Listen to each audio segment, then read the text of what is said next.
आइए आज हम पढ़ेंगे आरसीसी स्लैब, आरसीसी छत जिसे इंग्लिश में कहा जाता है स्लैब, और आरसीसी कहते हैं रेनफोर्स सीमेंट कंक्रीट छत के बारे में पढ़ेंगे।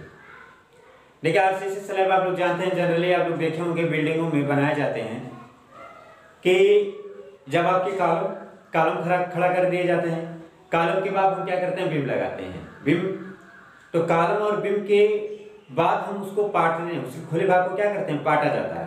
तो पाटने के लिए क्या करते हैं, छत का प्रयोग करते हैं, यानी कि उस पर हम एक कंक्रीट का आरसीसी का आवरण चढ़ाते हैं लगभग 15 सेंटीमीटर, तो ये होता है आपका स्लैब होता है।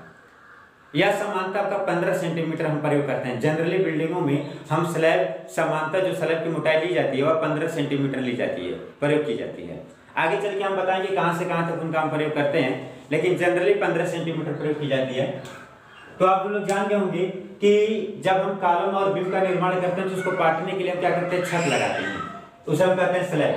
देखिए स्लैब आपके 3 टाइप के प्रयोग किए जाते हैं। जो स्लैब होते हैं किसी छत में 3 टाइप के प्रयोग किए जाते हैं। पहला होता है 1 वे स्लैब, दूसरा होता है 2 वे स्लैब, तीसरा होता है 3 आपका पाटन स्लैब आपका, इसे कहते हैं फ्लैट स्लैब। 1 वे स्लैब क्या होता है, 2 वे स्लैब क्या होता है, पाटन स्लैब क्या होता है। तो आज के लेक्चर में हम आपको बताएंगे कि 1 वे और 2 वे स्लैब क्या होता है, और अगले नेक्स्ट लेक्चर में हम आपको बताएंगे पाटन स्लैब का हम प्रयोग कहाँ करते हैं और यह होता क्या है पाटन स्लैब, कैसे इनका हम निर्माण करते हैं। आइए डिफाइन करते हैं। आप जानते हैं कोई भी स्लैब का निर्माण करते हैं तो उसकी लेंथ होती है और ब्रेड्थ होती है, लंबाई होती है और क्या होती है, चौड़ाई होती है। और वह लंबाई चौड़ाई कहाँ से मिलती है, कमरे की माप जो होती है वो इसी को हम लेते हैं लंबाई और चौड़ाई। तो देखिए आप मान लेते हैं कोई कमरा है आपका, इसकी लेंथ 10 मीटर है, ब्रेड्थ कितनी है आपकी, 3 मीटर है। इसकी लंबाई 10 मीटर है, ब्रेड्थ कितनी है आपकी, 3 मीटर है। तो पहले हम डिफाइन कर लें 1 वे स्लैब कब कहेंगे, 2 वे स्लैब कब कहेंगे। जैसे मान लें कि लंबाई और चौड़ाई का अनुपात, जैसे उस कमरे की लंबाई ले लीजिए, चौड़ाई का अनुपात यदि 2 से वैल्यू ज्यादा हो जाती है तो वह कहलाएगा एक दैशिक स्लैब। यह माप क्या होता है, अंदर इन माप होता है, मानो इंटरनल माप होता है, अंदर कमरे के अंदर का माप लिया जाता है। लंबाई और चौड़ाई का रेशियो अगर इसमें डिवाइड करेंगे 2 से ज्यादा रहेगा तो इसे बोलेंगे एक दैशिक स्लैब है आपका। लेकिन यही लंबाई और चौड़ाई का रेशियो अगर 2 के इक्वल हो जाए या 2 के मान ले बराबर हो जाए या 2 से क्या हो जाए, कम हो जाए, तो हम क्या बोलेंगे, द्विदैशिक स्लैब है, द्विदैशिक स्लैब। ठीक, इसे बोलेंगे द्विदैशिक, से बोलेंगे एक दैशिक, यानी कि L by B का रेशियो 2 से अगर ज्यादा है तो एक दैशिक स्लैब होगा, 1 वे स्लैब हो जाएगा। यदि L by B का रेशियो 2 से आपका बराबर है या 2 से कम है तो क्या बोलेंगे, द्विदैशिक स्लैब होगा। जैसे आप एग्जांपल के तौर पर हम आपको दिखाएं, एक कमरा, इसकी लेंथ कितनी है, 10 मीटर है, ब्रेड्थ कितनी है, 3 मीटर है। तो अगर हम 10/3 करेंगे तो वैल्यू कितना आएगा, 3.33। अब बताइए इसका रेशियो 2 से ज्यादा है कि 2 से कम है, 2 से ज्यादा है। अच्छा 2 से ज्यादा तो कौन सा स्लैब होगा, एक दैशिक स्लैब होगा आपका। आई बात समझ में। और अभी हम आपको क्लियर करेंगे एक दैशिक स्लैब में क्या करते हैं, द्विदैशिक स्लैब में क्या करते हैं हम। अगर मान लीजिए यही कमरा हो, इसकी लंबाई 2 मीटर है और चौड़ाई भी 2 मीटर मान लीजिए, तब इसका L का रेशियो 2 होगा और B का मान 2 होगा, इसकी वैल्यू कितनी आएगी, 1 आएगी। तो बताइए 1 की वैल्यू 2 से कम है कि ज्यादा है, 2 से कम है, तो कौन सा स्लैब होगा, या द्विदैशिक स्लैब होगा। अब एक दैशिक द्विदैशिक में डिफरेंट क्या होता है, क्या इसमें अंतर दर्शाता है कि हम कब एक दैशिक का निर्माण करेंगे, कब द्विदैशिक का निर्माण करेंगे। तो आप यहां से क्लियर कर सकते हैं, इसके रेशियोज क्लियर कर सकते हैं, एक दैशिक बनाएंगे और इसके रेशियोज के लिए क्लियर कर सकते हैं कि द्विदैशिक स्लैब का निर्माण करेंगे।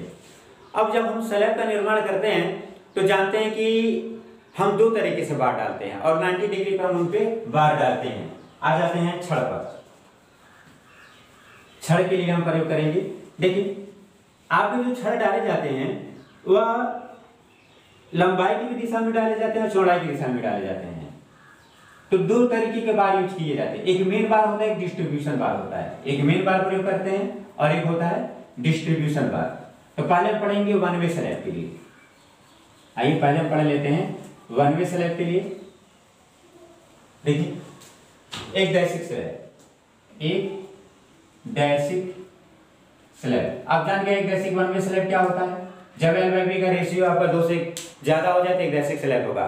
तो जब हम एक दैशिक स्लैब में आएगा हमारा, तो जो बार डालेंगे वो 2 तरीके का डालेंगे। एक बार होता है मेन बार, दूसरा बार होता है डिस्ट्रीब्यूशन बार, इसको कहते हैं वितरण छड़, इसको कहते हैं मुख्य छड़। मुख्य छड़ देखिए इनमें डिफरेंट क्या होता है, आइए यहां से समझ लेते हैं, इसको मिटा दें।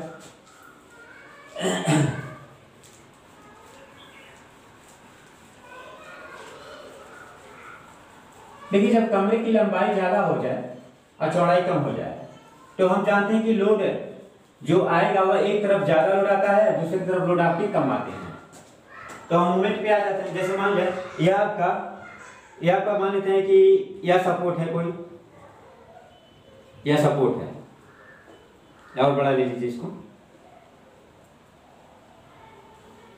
यह मान लेते हैं कोई सपोर्ट है, इधर भी एक सपोर्ट है आपका, इधर भी सपोर्ट है, या मान लेते हैं आप स्लैब आप निर्माण किए हैं, आप यह स्लैब का निर्माण किए हैं, या सपोर्ट है या क्या है, सपोर्ट है, या आप स्लैब का निर्माण किए हैं, और आप जानते हैं कि यह स्लैब कौन सा आपका एकदैशिक स्लैब है, एकदैशिक स्लैब का निर्माण करना है, तो जो दो टाइप के जो बार डालेंगे, मुख्य छड़ और वितरण छड़, तो जो इन पे जो लोड आएगा, जो लोड आपका कवर करेगा वह 60 कॉलम के एलॉन्ग, 60 कॉलम के एलॉन्ग बेंडिंग ज्यादा होगा, और जो लॉन्ग आपका होगा, सॉरी 60 जो आपके जो छोटा पार्ट होगा 60 स्पान के लॉन्ग आपका बेंडिंग क्या होगा, ज्यादा होगा, लेकिन जो आपका लॉन्ग स्पान है उस पर बेंडिंग क्या होगा, कम होगा, यानी कि जो बेंडिंग इसमें होगा वह 60 स्पान के लॉन्ग होगा, यानी कि यह बेंडिंग होगा, ऐसे छोटे पार्ट के लॉन्ग होगा बेंडिंग। तो जब छोटे पार्ट के लॉन्ग बेंडिंग ज्यादा होगा तो जो हम मेन बार डालेंगे वह मेन बार कहाँ डालेंगे, छोटे पार्ट के समांतर डालेंगे, यानी कि छोटे पार्ट के समांतर डाला जाएगा। जैसे मान लेते हैं यह छोटा पार्ट है या क्या बड़ा पार्ट है, आपको मेन बार डालेंगे तो मेन बार कैसे डालेंगे, छोटे पार्ट के समांतर डालेंगे, ठीक।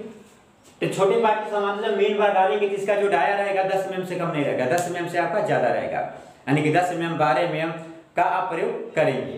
तो यह आपका होता है मुख्य छड़। देखिए जो मुख्य छड़ जो भूमिका निभाता है वह लोड बियर करता है, यानी कि लोड को वह सहन करता है, मूवमेंट को भी क्या करता है, बियर करता है, यानी कि भार, मुख्य छड़ क्या करता है, भार बियर करता है, यानी कि लोड प्लस लोड के कारण जो मूवमेंट आ रहा है उस मूवमेंट को क्या करता है, बियर करता है, सहता है। आएगा समझ में। अब बात यह आती है जब मेन बार हमारा लोड सहता है तो डिस्ट्रीब्यूशन बार क्या करता है। देखिए डिस्ट्रीब्यूशन बार का कार्य अलग होता है। जो डिस्ट्रीब्यूशन बार होता है यह लोड बियर नहीं करता है, मोमेंट को बियर नहीं करता है।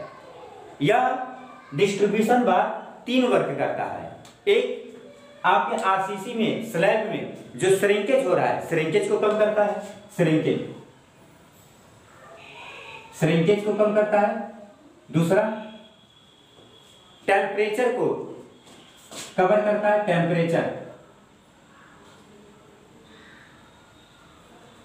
और तीसरा आपका क्रीप को कवर करता है।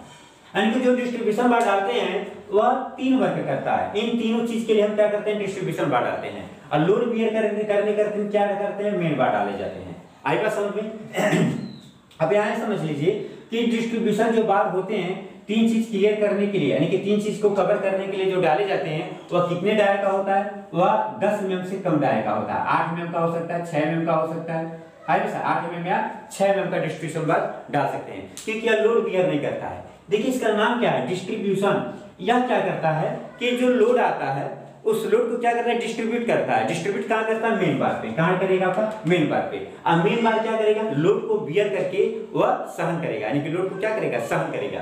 तो जब हम मेन बार डालते हैं तो पहले मेन बार छोटे पार्ट के समांतर डालते हैं, ठीक। अब इसके बाद डिस्ट्रीब्यूशन बार डालते हैं। तो डिस्ट्रीब्यूशन बार जो डालते हैं वह बड़े पार्ट के समांतर डालते हैं, यानी कि बड़े पार्ट के समांतर ऐसे डिस्ट्रीब्यूशन बार डालेंगे, ऐसे। आई बात समझ में। तो यह हो गया आपका एक बेसिक स्लैब में आपका लोड बियर करने के लिए मेन बार डाले जाते हैं, और श्रिंकेज, टेम्परेचर और क्रीप को बियर करने के लिए क्या डाले जाते हैं, डिस्ट्रीब्यूशन बार डाले जाते हैं। तो आप लोग ये पॉइंट आप लोग याद कर लेगा, क्योंकि पॉइंट ऑफ व्यू बहुत ही ज्यादा इंपॉर्टेंट है, क्योंकि आपके कंपटीशन में भी पूछा जा सकता है कि डिस्ट्रीब्यूशन बार किस चीज के लिए डाले जाते हैं एक बेसिक स्लैब में। तो अगर इन ऑप्शनों में से कोई दिया रहेगा तो आप आसानी से आप जान लेंगे कि डिस्ट्रीब्यूशन बार हमारे इस वजह से डाले जाते हैं। अब आते हैं हम इसमें एक चीज और आपको बता दें कि जब हम एक बेसिक स्लैब का प्रयोग करते हैं तो इन पे क्या होता है, ये मान लेते हैं आपके टेक है, सपोर्ट है, आपका इस पे लोड आ रहा है, कोई मान लेते हैं लोड आ रहा है। टेक क्या होता है, नीचे आपका बेंट होगा, स्लैब क्या होगा, नीचे आपका डेप्थ होगा, इसमें विक्षेप। तो हम डिफ्लेक्शन के लिए चेक करते हैं इसका डिफ्लेक्शन कैसा होता है। देखिए डिफ्लेक्शन, विक्षेप, डिफ्लेक्शन ऐसे कहते हैं विक्षेप। विक्षेप कैसा होता है देखिए, ठीक है, जब लोड आता है तो इस पार्ट पर डिफ्लेक्शन होता है, विक्षेप होता है। तो जो विक्षेप होता है वह पूर्ण रूप से पैराबोलिक नहीं होता है, पूर्ण रूप से पैराबोलिक नहीं होता है। आई बात सुन, वह विक्षेप ऐसे होता है, यानी कि आपका टोटल विक्षेप ऐसे नहीं होगा, वह टेक से कुछ दूरी तक ऐसे आपका विक्षेप करेगा, इसके बाद ये सीधा जाता है, इसके बाद यहाँ पे टेक से पहले आपका ऐसे विक्षेप होगा, यानी कि यह पूर्ण रूप से आपका परवलय पैराबोलिक आपका नहीं बनेगा। इसको हम बोलते हैं डिफ्लेक्शन को कि एक कार्य में पैराबोलिक और टॉरस, हाँ इनिशियली पैराबोलिक, इसे बोलते हैं इनिशियली पैराबोलिक कह सकते हैं। इनिशियली क्या होता है, पैराबोलिक आपका होता है विक्षेप। इसमें यह चीज आप लोग ध्यान से देखिएगा कि गैसिक स्लैब में जो डिफ्लेक्शन होता है वह इनिशियली आपका पैराबोलिक होता है, पूर्ण रूप से पैराबोलिक आपका नहीं होता है। अब आते हैं गैसिक स्लैब में। आइए द्विदैशिक स्लैब में हम आपको बता देते हैं। देखिए द्विदैशिक स्लैब आप जानते हैं कि द्विदैशिक स्लैब जब हम प्रयोग करेंगे तो उसका जो अनुपात होगा, अनुपात कितने होगा आपका, वह अनुपात आपका 2 से कम होना चाहिए, या तो 2 के क्या होना चाहिए आपका इक्वल होना चाहिए, 2 के इक्वल हो या तो 2 से आपका कम हो।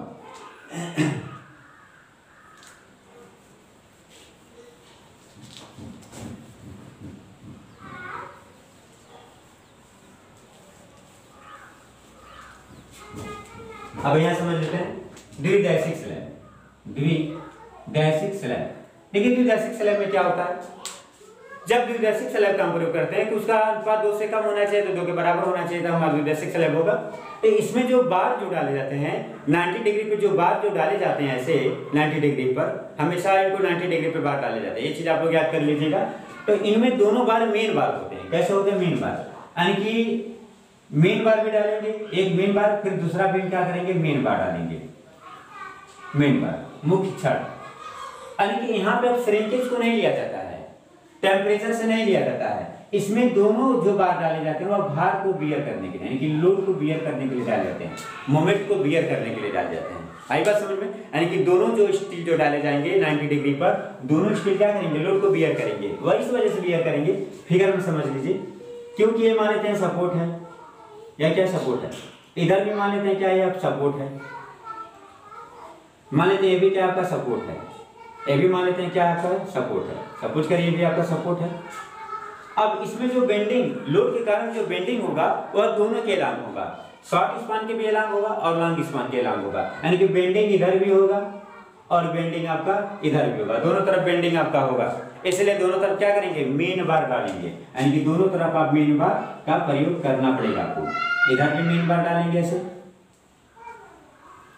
इधर भी क्या करेंगे आप मेन बार को ऐसे आप डिस्ट्रीब्यूट करेंगे, ऐसे मेन बार आप डालेंगे। आई बस अब इसमें डिफ्लेक्शन, अब बात आती है डिफ्लेक्शन। डिफ्लेक्शन इसमें कैसा होता है, इसमें हम आपको बता दें डिफ्लेक्शन आपका होता है पूर्ण रूप से पैराबोलिक होता है, यानी कि पूर्ण रूप से क्या होता है पैराबोलिक होता है, परवलय पूर्ण रूप से क्या होता है परवलय, यानी कि दोनों तरफ जो विक्षेप होगा और विक्षेप दोनों तरफ क्या होगा पैराबोलिक होता है, इसलिए हम इसको कहते हैं द्विदैशिक स्लैब आपका।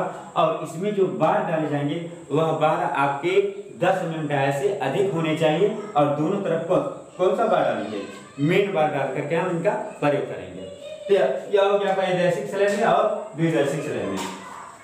अब बात आती है इसमें कुछ छोटे छोटे पॉइंट होते हैं कि इस स्लैब में कितने तरीके से प्रयोग किए जाते हैं। देखिए पहला आपको आता है SSB simply supported beam, simply supported आपका स्लैब, सुधालंबी स्लैब बोल दीजिए, सिंपली सपोर्टेड स्लैब। दूसरा होता है कैंटिलीवर स्लैब, तीसरा होता है कंटिन्यूअस स्लैब, इसको कैंटिलीवर लिखिए, इसको कंटिन्यूअस सतत होता है। चौथा होता है आबद्ध या फिक्स्ड स्लैब। एक और होता है स्लैब का पांचवा का होता है बाहर निकली स्लैब। तो बाहर निकली लिया नहीं जाता है, लेकिन ये 4 टाइप का स्लैब आपको याद करना है कि यह 4 टाइप के स्लैब आपके होते हैं। शुद्धालंबी slab, cantilever slab, continuous slab और आबद्ध स्लैब। इसमें जो हमको डिजाइन में जो पढ़ना है डिप्लोमा स्टैंडर्ड में, वह दो ही स्लैब पे पढ़ना है, सिंपली सपोर्टेड स्लैब और कैंटिलीवर स्लैब। हमें कंटिन्यूअस स्लैब नहीं पढ़ना है और आबद्ध स्लैब हमें नहीं पढ़ना है। आई बस। और हमें जो स्लैब पढ़ना है वह इस प्रकार का स्लैब पढ़ना है जिसके कोने जकड़े हुए न हो। देखिए कोने का जकड़ा हुआ का मतलब क्या होता है। ऐसा मान लें आप फर्स्ट फ्लोर की बिल्डिंग बनाए, आप कोई स्लैब का निर्माण किया, मान लेते हैं छत है। अब इसके ऊपर जब आप सेकंड फ्लोर की बिल्डिंग बनाएंगे, सेकंड फ्लोर बनाएंगे, तो आप स्लैब के किनारे को क्या करेंगे, जकड़ देंगे, ठीक है ना। तो यह स्लैब क्या हो जाएगा, जिसके दोनों किनारे क्या है, जकड़े हुए हैं। आयो से। लेकिन अगर मान लेते हैं इसके ऊपर कोई फ्लोर नहीं बनाते हैं, इसके कोने आपके जकड़े हुए नहीं है, तो यही हमको स्लैब पढ़ना है, ऐसे स्लैब जिनके कोने आपके जकड़े हुए ना हो। अब देखिए आगे हम टॉपिक पे बढ़ते हैं कि स्लैब की आप डिजाइनिंग करेंगे तो डिजाइनिंग में क्या क्या आप स्टेप अपनाएंगे। पहले हम आपको स्टेप बता देते हैं कि क्या क्या आप स्टेप आप अपना सकते हैं, तब आपका पूर्ण रूप से क्या होगा, आपका डिजाइनिंग होगा। इसमें कुछ आपके इंपॉर्टेंट टॉपिक भी होते हैं, उस चीज को भी हम क्लियर कर दे रहे हैं।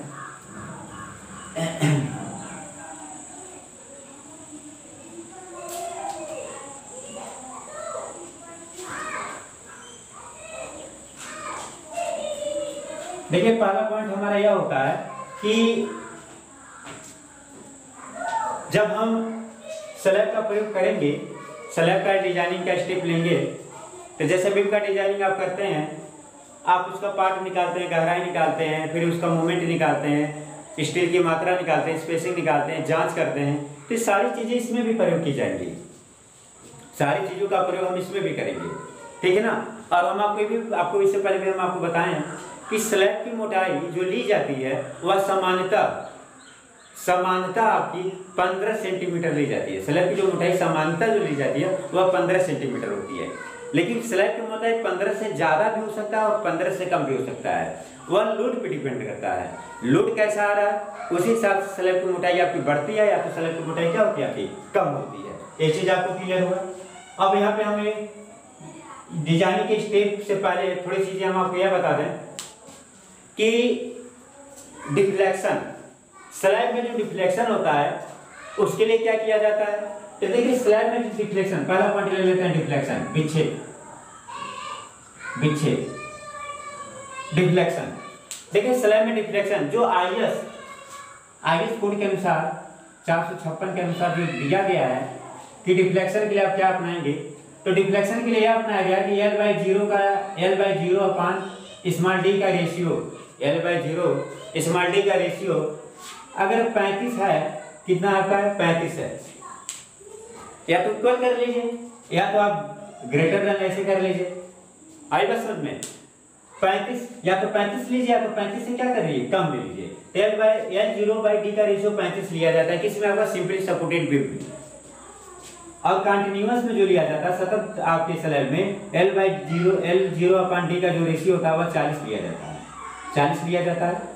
किसके लिए आता है, जब आप प्रयोग कर रहे हैं माइल्ड स्टील, माइल्ड स्टील में क्या है, Fe 250 का प्रयोग करेंगे। किसका प्रयोग कर रहे हैं, Fe 250 का प्रयोग कर रहे हैं। तो L/0/d का रेशियो 35 सिंपली सपोर्टेड में लिया जाता है, SSB में लिया जाता है, SSB या बोल लीजिए शुद्धालंबित स्लैब बोल लीजिए, चलिए SSB लिख देते हैं। इसको लिया जाता है कंटिन्यूअस स्लैब में लिया जाता है जब L/0/d का रेशियो 40 से क्या हो, 40 के बराबर हो, या तो 40 से हमारा ज्यादा इसका रेशियो ना हो, 40 से क्या होना चाहिए, आपका कम होना चाहिए, ठीक। यह हो गया माइल्ड स्टील के लिए। अगर यहीं पे अगर हम Fe 415 या Fe 500 ग्रेड का अगर हम स्टील प्रयोग करते हैं तब आपका ये रेशियो बदल जाता है। L/0 का रेशियो लिया जाता है, इसके लिए आपका 28 लिया जाता है SS के लिए, शुद्धालंबित के लिए, और इसके लिए L/0/d का रेशियो जो लिया जाता है वह 32 लिया जाता है। किसके लिए, आपका कंटिन्यूअस स्लैब के लिए। कंटिन्यूअस स्लैब के लिए कितना लेंगे, 32, और शुद्धालंबित के लिए कितना लेंगे, 28 लेंगे। या डिफ्लेक्शन के लिए लिया जाता है। आप यहाँ से गहराई आप निकाल सकते हैं। तो आप याद कर लीजिएगा कि जो L/0/d का रेशियो जो माइल्ड स्टील के लिए होता है यह प्रयोग करेंगे, और जब Fe 415 यानी कि HYSD बार का प्रयोग करेंगे, HYSD बार का प्रयोग करेंगे, तो उसके लिए हम क्या प्रयोग करेंगे, इनका हम प्रयोग करके लेके चलेंगे। अब आते हैं कि इसका पार्ट निकालने के लिए और मैक्सिमम बार और कवर। ठीक है। मैक्सिमम बार कितना लिया जाएगा?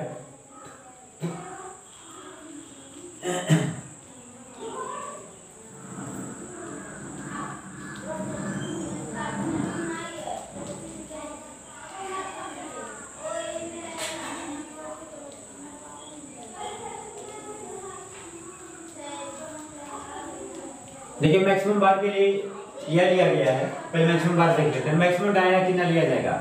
जब आप स्लैब का निर्माण करेंगे तो मैक्सिमम डाया आप कितना प्रयोग करेंगे?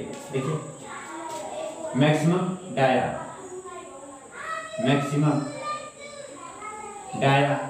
आप बार, मैक्सिमम डाया आप बार, मेन बार किसके लिए होता है? मेन बार। देखिए मैक्सिमम डाया जो बार जो होता है वह जो फाई जो लिया जाएगा मैक्सिमम आपका, इससे ज्यादा नहीं लिया जाएगा, इससे आप कम ही लेंगे। वह स्लैब के टोटल डेप्थ यानी कि टोटल डेप्थ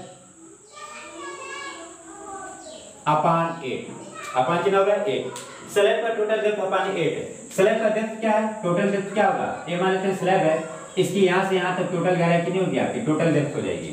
तो टोटल डेप्थ मान लेते हैं 15 सेंटीमीटर है, तो 15/8 करेंगे, जितनी वैल्यू आ जाएगी उतना क्या करेंगे? डाया लेंगे। स्लैब का जो मुख्य छड़ जो डालेंगे उतने से ज्यादा व्यास का आप छड़ आप उसमें नहीं डाल सकते हैं, उतने तक का छड़ आप प्रयोग कर सकते हैं। ठीक है, एग्जाम्पल के तौर पर देख लीजिए। जैसे स्लैब का मानते हैं टोटल डेप्थ अगर 150 15 सेंटीमीटर है तो एमएम में होगा 150 बटे क्या कर देंगे? 8 से इसको काट दीजिए, जितना आपका आ जाता है कितना आ जाएगा आपका? 8 दूनी 16, 8 कितना?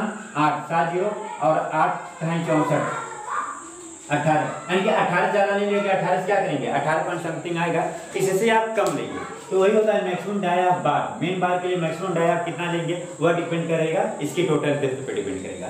सेकंड आपका टॉपिक आता है कवर। कवर कितना लेते हैं? आवरण। आप जानते हैं कि स्लैब में आवरण लिया जाता है। जब हम स्लैब का निर्माण करते हैं, शटरिंग करते हैं, तो छड़ को जो छड़ हम डालते हैं, इस स्लैब में जो छड़ हम डालेंगे, इस छड़ के लिए हम आवरण लेते हैं। तो आवरण यह दो टाइप का होता है। देखिए आप लोग पढ़े भी होंगे, एक क्लियर कवर होता है, एक इफेक्टिव कवर होता है। आज जान लीजिए क्लियर कवर क्या होता है, इसमें इफेक्टिव कवर क्या होता है। या आप छड़ डालते हैं, मान लेते हैं कोई छड़ आप डालें, यह आपका छड़ हो गया, तो यह जो कवर दिया जाता है, यह कवर इसी को कहते हैं आवरण कहा जाता है, तो कवर कहा जाता है। छड़ को तली से जितना उठा करके डाला जाता है। तो इसमें अगर इसी सेक्शन को हम बना दें ऐसे, मान लिया आपने यहाँ पे बार डाला है, यहाँ पे बार डाला है, तो देखिए इस बार के तली से और इस स्लैब के तली तक यह डिस्टेंस, इस बार के तली से इस स्लैब के तली तक यह डिस्टेंस जो होता है वह होता है क्लियर कवर। क्या होता है? CLEAR, क्लियर कवर होता है। जब क्लियर कवर यह होता है तो इफेक्टिव कवर क्या होता है? अब इफेक्टिव कवर से समझ लीजिए। इफेक्टिव कवर होता है जब हम छड़ के सेंटर से, कहां से? छड़ के केंद्र से और स्लैब के तली तक की जो कवर लिया जाता है, इसे कहते हैं इफेक्टिव कवर। इफेक्टिव कवर किया जाता है, प्रभावी आवरण इसको कहते हैं। शुद्ध आवरण इसको कहते हैं प्रभावी आवरण। तो शुद्ध आवरण का क्या होगा? जब छड़ के तली से स्लैब के तली तक का जो दूरी होगा उसे क्लियर कवर कहेंगे, और जब छड़ के सेंटर से स्लैब के तली तक की जो दूरी लेंगे वह क्या होगा? आपका इफेक्टिव कवर हो जाएगा। यह इफेक्टिव कवर होता है, यह आपका क्लियर कवर होता है। यह चीज आपको क्लियर हुआ? अब इसमें हम आगे पढ़ेंगे कि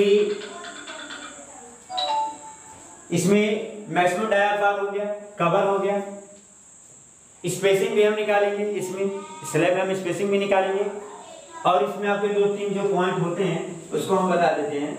डिफ्लेक्शन के लिए आपको बता दिया गया है। स्पान देख लीजिए, पार्ट। तीसरा देखिए स्पान। स्पान पार्ट क्या होता है? आप जानते हैं कि पार्ट दो टाइप का होता है, वास्तविक होता है, क्या होता है? प्रभावी पार्ट होता है। तो वास्तविक पार्ट, प्रभावी पार्ट, इन दोनों पार्टों के लिए क्या लिया जाएगा? देखिए अगर मान लेते हैं वास्तविक पार्ट हमें मालूम है, यल मालूम है, वास्तविक पार्ट मालूम है, तो जो इफेक्टिव जो स्पान हो जाएगा, प्रभावी जो पार्ट हो जाएगा, प्रभावी जो पार्ट स्मॉल यल होगा वह यल प्लस धारण लंबाई, यानी कि स्लैब की जो धारण लंबाई है, स्लैब की धारण लंबाई क्या है? जब हम स्लैब का निर्माण करते हैं तो चारों तरफ दीवारों पे क्या करते हैं? टेक देते हैं। तो जितनी दूरी बढ़ा करके दीवारों पर टेक दिया जाता है उसी लंबाई को कहते हैं धारण लंबाई कहा जाता है, ठीक है ना। तो दोनों तरफ की धारण लंबाई देख लीजिए, तो उस धारण लंबाई को ले लीजिए, ऐड कर दीजिए। फिर प्रभावी पार्ट एक फार्मूला और होता है कि L प्लस स्मॉल डी, क्या होता है L प्लस स्मॉल डी, इन दोनों में जो न्यूनतम हो, क्या हो, न्यूनतम हो, वही हम किसका प्रयोग करेंगे, प्रभावी पार्ट के लिए हम प्रयोग करेंगे। यानी कि प्रभावी पार्ट स्मॉल l बराबर वास्तविक पार्ट प्लस धारण लंबाई, अब स्मॉल l बराबर वास्तविक पार्ट प्लस आपका प्रभावी गहराई हो जाएगा, तो उसे हम बोलेंगे आपका प्रभावी पार्ट होगा। इन दोनों में जो न्यूनतम हो उसी का हम क्या करेंगे, हम प्रयोग करेंगे यहाँ पे। आई बात समझ में। अब आगे हम इसमें बताते हैं आपको कि आपके धारण लंबाई जो वैल्यू जो दिया रहेगा वह दीवार की मोटाई का हम आधा लेते हैं, दीवार का मोटाई का आधा एक तरफ और आधा मोटाई का एक तरफ ले लेंगे, तो धारण लंबाई आपको मालूम चल जाएगा। आई बात समझ में। अब आते हैं इसमें अगले टॉपिक पर, डिजाइनिंग के स्टेप में हम बढ़ते हैं कि डिजाइनिंग का स्टेप हम कैसे करेंगे, डिजाइनिंग का स्टेप कैसे करेंगे और कितने स्टेपों में हम कंप्लीट करेंगे अपनी डिजाइनिंग को। देखिए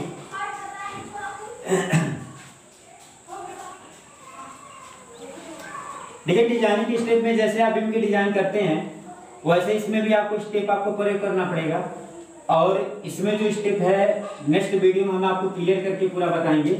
आज केवल हम आपको स्टेप बता दे रहे हैं कि इतने स्टेप में आप ले जाएंगे, कितना स्टेप आपका लगेगा डिजाइन करने में। देखिए स्लैब का अभिकल्पन, स्लैब का अभिकल्पन कितने स्टेप में किया जाएगा। जैसे पहला आपका होगा, पहला तो एक स्टेप निकालेंगे पार्ट ज्ञात करना, यानी कि स्पान ज्ञात करना, स्पान ज्ञात करना, आप स्पान निकालेंगे। सेकेंड स्टेप होता है आपका गहराई ज्ञात करना, यानी कि विक्षेप को लेकर के क्या निकालेंगे, गहराई से निकालेंगे। रिफ्लेक्शन कंट्रोल, रिफ्लेक्शन कंट्रोल पहला पॉइंट है ना, मानिए पहले आपको चेक भी करना पड़ेगा कि हाँ एक दैसिक है कि द्विदैसिक है, तब आप अगले पार्ट से लीजिए। देखो पहले चेक करिए कि स्लैब क्या है, एक दैसिक है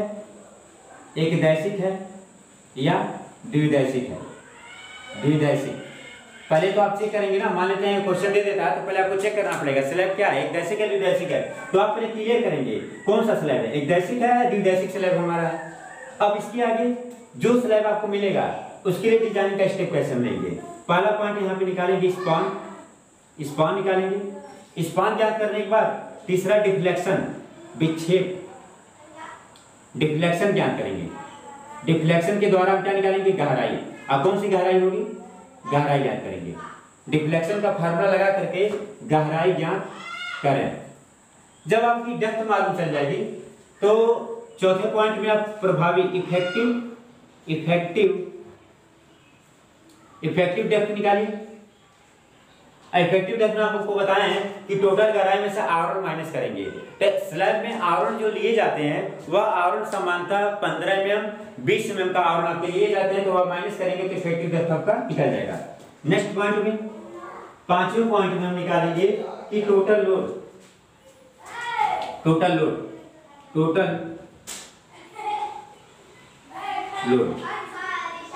की वैल्यू निकालेंगे। टोटल लोड की वैल्यू निकालेंगे। अब टोटल लोड निकालने के बाद छठवें स्टेप में निकालेंगे मोमेंट, गहराई निकालेंगे।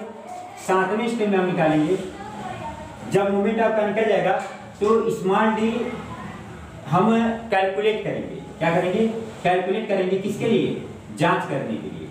चेक, किसमें चेक आप कर दे, चेक आप डेप्थ में क्या करेंगे, जांच करेंगे। आठवीं स्टेप में निकालेंगे स्टील की मात्रा, एएसटी की मात्रा, फिर इसकी स्पेसिंग निकालेंगे, एएसटी की मात्रा तथा अंतराल, वायुमुखी छड़ का अंतराल कितनी दूरी पे दिया जाएगा। नौवें स्टेप में निकालेंगे एएसडी की मात्रा। अगर मान लेते हैं 1 वे स्लैब है तो आपको एएसडी मिलेगा, वितरण छड़ मिलेगा। अगर 2 वे स्लैब है तो यह भी मुख्य छड़ होगा, यह भी क्या होगा, प्रमुख छड़ होगा। तो अगर मान लीजिए एक दैसिक स्लैब है तो एएसडी होगा, तो एएसडी की मात्रा ज्ञात करें तथा अंतराल ज्ञात करें। अब देखिए एएसडी की मात्रा जो होती है, जो ली जाती है, यहाँ बता दे रहे हैं आपको कि एएसडी की मात्रा कितनी ली जाती है किसी स्लैब में। किसी भी स्लैब में आप एएसडी का मान आप कितना लेंगे। देखिए वितरण छड़ की जो मात्रा एएसडी होता है, यह एएसडी अगर आपका माइल्ड स्टील है तो 15% लेंगे, 15% किसका गुणे स्लैब का क्षेत्रफल, स्लैब का क्षेत्रफल का 15% लिया जाएगा। अगर किसके लिए होगा, माइल्ड स्टील के लिए या फिर 250 के लिए। लेकिन अगर यही HYSD बार है, ग्रेड 500 का है, तो किनारे के 12% लेंगे स्लैब के कुल क्षेत्रफल का, स्लैब का क्षेत्रफल। स्लैब का एरिया कितना होगा, स्लैब का क्षेत्रफल होगा स्मॉल b गुणे d, यानी कि चौड़ाई गुणे कितना हो जाएगा, उसकी 10 हो जाएगी। ठीक है, अब आप एसडी की मात्रा और क्या निकालेंगे, अंतराल निकालेंगे। अब इसके बाद चेक करेंगे, अब जांच आता है चेक करने के लिए 10वें स्टेप में करेंगे चेक। किसमें जांच करेंगे, स्टील में, इस्पात में जांच। 11वें स्टेप में आएंगे आप कर्तन में जांच, और 12वें स्टेप में जाएंगे आप अभिलाग में जांच, अभिलाग में जांच। इतना आपको जांच करना पड़ेगा। एक चीज हम आपको यहाँ पे क्लियर नहीं किए थे, या जो पीछे में आप निकालेंगे तो यहाँ पे स्मॉल डी ही निकलता है। क्या निकलता है, स्मॉल डी गहराई निकलता है। तो आप इफेक्टिव डेप्थ तो आपका निकला हुआ है, तो यहाँ पे इफेक्टिव डेप्थ ना निकाल के क्या निकालेंगे, टोटल डेप्थ निकालेंगे, टोटल डेप्थ निकलेगा, और ऐड करेंगे टोटल डेप्थ निकलेगा। तो इतने स्टेप में आपका स्लैब का डिजाइनिंग आपका कंप्लीट होगा। अब नेक्स्ट वीडियो में हम बताएंगे कि इनके स्टेपों के बारे में, कि कैसे कैसे इनका स्टेप लेकर के हम क्या करेंगे, स्लैब की हम डिजाइनिंग करेंगे। तो आज का वीडियो बस हमारा यहीं तक रहेगा। आप इसको आप देख करके और पूर्ण रूप से इसको पढ़ लीजिएगा, और इस वीडियो को देखने के बाद ज़्यादा से ज़्यादा शेयर करिएगा, लाइक करिएगा, और ज़्यादा से ज़्यादा आप सब्सक्राइब करिएगा, और वीडियो आप पूरा देखिएगा, तभी आपको यह चीज़ें आपको समझ में आएंगी। अब नेक्स्ट वीडियो में हम आपको बताएंगे कि एक बेसिक स्लैब का हम निर्माण कैसे करते हैं, या उसके डिजाइनिंग का स्टेप हम कैसे लिखेंगे। क्योंकि एग्जाम के पॉइंट ऑफ व्यू से बहुत इंपॉर्टेंट है, क्योंकि इस चैप्टर से आपका 10 नंबर का एक क्वेश्चन आपका फिक्स रहता है। और 10 नंबर का जो क्वेश्चन बनता है वह 3 में से बनता है। पहला आपका एक दैशिक स्लैब से, दूसरा द्विदैशिक स्लैब से, और तीसरा आपका प्रास यानी कि कैंटिलीवर अगर स्लैब होगा तो उससे बनेगा। तो 3 डिजाइन हमें केवल पढ़ना है। तो 3 के द्वारा आपको 10 नंबर का जो क्वेश्चन रहेगा एकदम आपका फिक्स रहेगा। तो आप लोग इसको अच्छे से पढ़ लीजिएगा। धन्यवाद।